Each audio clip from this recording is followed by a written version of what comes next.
Hello नमस्कार दोस्तों, कैसे आप सभी। उम्मीद है कि बहुत ही बेस्ट होंगे। ना संघर्ष ना तकलीफ तो क्या खाक मजा है जीने में। बड़े बड़े तूफान थम जाते हैं जब आग लगी हो सीने में। मेरे भाई स्वागत करता हूं मैं आपको 100 डे चैलेंज के अंदर। और तीसरा दिन है यहाँ पर, तीसरा दिन लगातार भाई, लगातार 3 दिन हो चुके हैं यहाँ पर। और एक्टिव पैसिव वॉइस अपन 4 दिन तक पढ़ने वाले हैं और 4 दिन में एक्टिव पैसिव वॉइस को काम खत्म करने वाले हैं, ठीक है। और अगर आप ने आज तक एग्जाम की तैयारी करते करते आपको 3-4 साल हो गए और एग्जाम नहीं क्रैक कर पा रहे हो, तो मेरे भाई यहाँ पर बिल्कुल बेस्ट मौका है। एक ही बार देना है बस 100 दिन अपने ज़िंदगी के बर्बाद करना, यूँ समझ लीजिए, ठीक है। बर्बाद अगर आपने कर दिए मेरे साथ तो यूँ समझ लीजिए कि मेरे भाई आपका जो जीवन है, आपकी लाइफ है, इतनी चेंजिंग पॉइंट आ जाएगा मेरे भाई, टर्निंग पॉइंट इतना बेस्ट आने वाला है कि आप सोच भी नहीं सकते हो। क्या है, कंसिस्टेंट रहना है बस 100 दिन तक, एक दिन भी छुट्टी नहीं करना है, इस बात का अपने को ध्यान रखना है, ठीक है। 17 सितंबर है तारीख सहित यहाँ पर काम चल रहा है।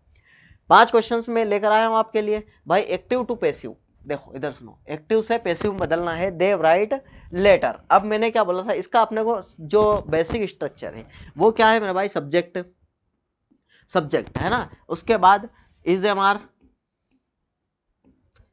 है ना, इज एम आर, ठीक है। और उसके बाद क्या आता है मेरा भाई, सब्जेक्ट हो गया, इज एम आर हो गया, ठीक है। और उसके बाद अगर देखें अपन तो उसके बाद आता है मेरा भाई वर्ब, ठीक है। वर्ब, वर्ब के बाद ऑब्जेक्ट। लेकिन ये एक्टिव, ठीक है, ये एक्टिव है। अब पैसिव में अगर बदलना है तो क्या करना है भाई, सब्जेक्ट की जगह ऑब्जेक्ट, सब्जेक्ट की जगह ऑब्जेक्ट आ जाएगा, ठीक है। इज एम आर तो आएगा ही आएगा, ठीक। Is am are will shall, जो भी है कंडीशन के अकॉर्डिंग। और यहाँ पर वर्ब की थर्ड फॉर्म आ जाएगी, उसके साथ बाय आ जाएगा, बाय के साथ सब्जेक्ट चले जाएगा। इस बात को अपने को ध्यान में रखना है, ठीक है। तो ये चीज़ अगर अगर अपने को पता है तो अब देखो, दे राइट लेटर्स। अब मैंने बोला था दे का देम हो जाता है, तो दे का देम बाय के साथ चले गया, ये बिल्कुल बाय के साथ देम। और राइट का हो गया राइटन, ये थर्ड फॉर्म लग गई। उसके बाद आर तो same as it is. Letters, अगर लेटर्स यहाँ पर देखो, मान लो कि यहाँ लेटर्स है, तो लेटर से क्या है मेरे भाई, प्लूरल है, तो प्लूरल के साथ इज एम आर लगना कंफर्म है। तो इज आएगा या फिर आर आएगा, तो आर आने वाला है क्योंकि प्लूरल है, ठीक है। अब सेकंड की अगर बात करूं, पैसिव से एक्टिव की तरफ अगर जाना है हमको, तो क्या करेंगे मेरे भाई, देखो ये सेकर स्पेयर, वही बात है, ऑब्जेक्ट को सब्जेक्ट की तरफ लेकर आ गए मेरे भाई, ठीक है। और उसके बाद राइटन को रोट लिखा है अपन ने, द बुक, द बुक, ठीक है। सिंपल बाय हटा दिया अपन ने, उसके अलावा कुछ नहीं किया, ठीक है। अब एक्टिव से पैसिव के अगर तरफ जाते हैं तो क्या है, सी इज कुकिंग डिनर। अब मेरा भाई इधर देखो, आईएनजी लगा है, इसका मतलब मैंने बताया था बीइंग आने वाला है। क्या आने वाला है, बीइंग आने वाला है, ठीक है। तो जो अपना सी है, सी क्या हो जाएगा, हर हो जाएगा। हर किसके साथ जाएगा, बाय के साथ जाएगा, ये बात, ठीक है। कुक का हो जाएगा कुकड, ठीक है। बीइंग आने वाला है मैंने बताया था, ठीक है। और सी अकेली डिनर अगर हो रहा है तो इज आएगा, इज का इज एज इट इज रखा, ठीक। समझ में आ रहा है कुछ। बस इसी प्रकार से क्वेश्चन से यहाँ पर पूछता है। और नियम अभी पढ़ेंगे अपन, एक्टिव टू पैसिव अभी। दे विल हेल्प यू, दे का देम हो जाएगा, ये तो अभी हाल पढ़ा अपन ने, बाय के साथ चले जाएगा, हेल्प हेल्प्ड हो जाएगा, ठीक है। वर्ब की थर्ड फॉर्म लग गई। और विल के साथ बी लगता है, विल के साथ बी लगता है, और you same as it is, ठीक। पैसिव टू एक्टिव ये वाला आप देख लेना आप एक बार। Doctor Martin was introduced to me by somebody, अगर इसकी बात कर रहा है तो समबडी स्टार्टिंग में ले लिया इनने, ठीक है, बाय हटा दिया, ठीक है भाई। Somebody introduced me to doctor Martin yesterday, ठीक है मेरा भाई। अब ये कुछ नियम है। प्रेजेंट इंडेफिनेट की बात करूँ तो इज एम आर आने वाला है, ये तो आपको क्लियर है, ठीक है। पास्ट की बात करूँ तो वाज वर आएगा, कंटिन्यूस में बीइंग आएगा, वर्ब की थर्ड फॉर्म आएगी। ये अपने को नियम तो डेली पढ़ना अपने को, तो ही तो याद रह पाएंगे। फ्यूचर की बात करूँ तो विल सेल बी, विल के साथ बी और सेल के साथ भी बी, जैसा अभी अपन ने जस्ट कुछ समय पहले। परफेक्ट जब भी आएगा बीन लगाना है, बात खत्म। सब्जेक्ट ऑब्जेक्ट, ऑब्जेक्ट किए गए, सब्जेक्ट किए गए ऑब्जेक्ट, और ऑब्जेक्ट किए गए यहाँ पर हम सब्जेक्ट ले लेंगे, ठीक है। वेन मेन वर्ब की थर्ड फॉर्म और बाय, ये basic structure. Is am are, was were या फिर विल सेल के साथ भी आना निश्चित है, ठीक है। ये बात समझ लेना आप। ये आपके सामने टेबल है मेरा भाई, टेबल मैंने जो कल बताई थी, ठीक है। Subject plus verb plus object, ये प्रेजेंट मतलब सिंपल प्रेजेंट की बात कर रहे हैं ना। तो यहाँ पर क्या, इज एम आर आ जाएगा और वर्ब की थर्ड फॉर्म और बाय के साथ सब्जेक्ट चला जाएगा। उसके बाद वर्ब की सेकंड फॉर्म आती है सिंपल पास्ट में, सिंपल पास्ट में वाज वर आ जाएगा, ठीक है, वाज वर आ जाएगा। वर्ब की थर्ड फॉर्म तो सेम, और बाय, वर्ब की थर्ड फॉर्म बाय सब्जेक्ट तो सभी में कंपलसरी है। देखो यहाँ विल सेल के साथ बी, जैसे आईएनजी लगा तो बिंग, आईएनजी लगा तो बिंग, ठीक है। और हैव, हैज, हैव, परफेक्ट की अगर जब भी बात करेंगे, परफेक्ट, ये परफेक्ट में बिन लगाना है तो बिन लगाना ही है, बात खत्म।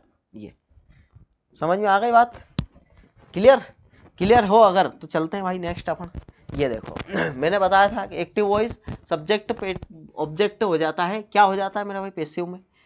आई का हो जाता है मी, वी का हो जाता है अस, यू का हो जाता है यू, ही का हो जाता है हिम, सी का हो जाता है हर, और दे का हो जाता है देम, और इट का हो जाता है इट ही रहता है, ठीक है। तो ये चीज़ अभी जस्ट अपन ने क्वेश्चन करते समय अपन ने कल भी रिवीजन करा था, परसों भी करा था, मतलब 2-3 दिन हो गए। अब वोकेब की मैंने बात करी थी, इलोक्वेंट, इलेक्वेंट लिखा हुआ है यहाँ पर, तो इसका अर्थ होता है प्रभावशाली बोलने वाला, ठीक है, प्रभावशाली बोलने वाला। अब व्याख्या की बात करें तो जो व्यक्ति अच्छी भाषा में और प्रभावशाली ढंग से बोलता है जिससे लोग प्रभावित हो जाए ठीक है भाई, अगर अच्छे ढंग से बोलेंगे तो लोग प्रभावित होंगे बिल्कुल, अगर व्यवस्थित तरीके से अगर बोला जाए तो ये होता है इलोक्वेंट।